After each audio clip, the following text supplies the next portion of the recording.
Overhaul. What you need, Henry, the Fat Controller told him, is an overhaul. Yes, sir, agreed Henry. Does that mean I've got to go away to crew again, sir? The Fat Controller laughed. Not this time, he said. You won't believe this, Henry, but nowadays the people at crew couldn't do the work you need. Henry stared, and the Fat Controller laughed at his surprised expression. Don't worry, he said. We can do everything at my works. All I have to do is get you there. If James takes the express tomorrow, we can couple you in front. Do what you can to help, and you can go to the works in style. Henry told James that night. Help me, James snorted. I don't need help. I can pull the express by myself, thank you. Overhaul indeed. 2 engines on 1 tray is an overhaul if you ask me. But the Fat Controller had already made the arrangements, so there was nothing James could do about it.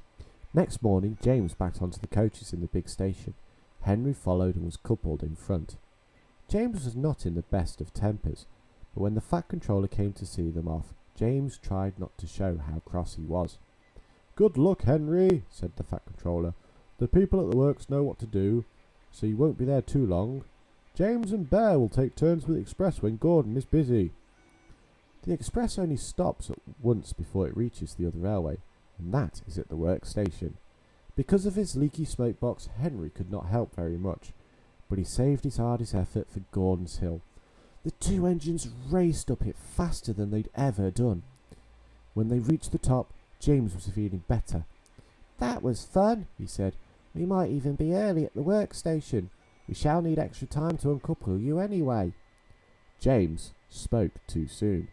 They'd just crossed the viaduct when Henry felt something wrong with one of his wheels. Something's wobbly, he told his driver. Just then, they both heard a cracking noise.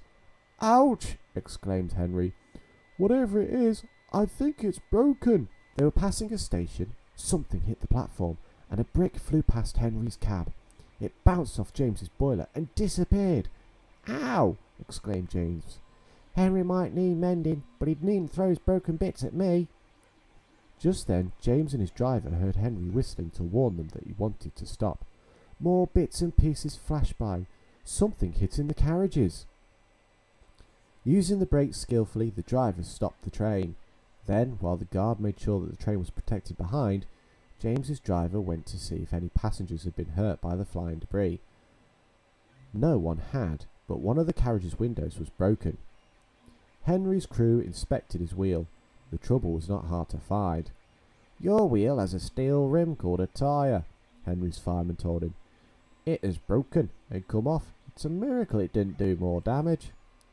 James pushed Henry into a siding when we went back to the train. An overhaul, is it? Grinned James as he passed. It sounds as if you need retiring, you poor old thing. He guffed loudly at his own wit and puffed away.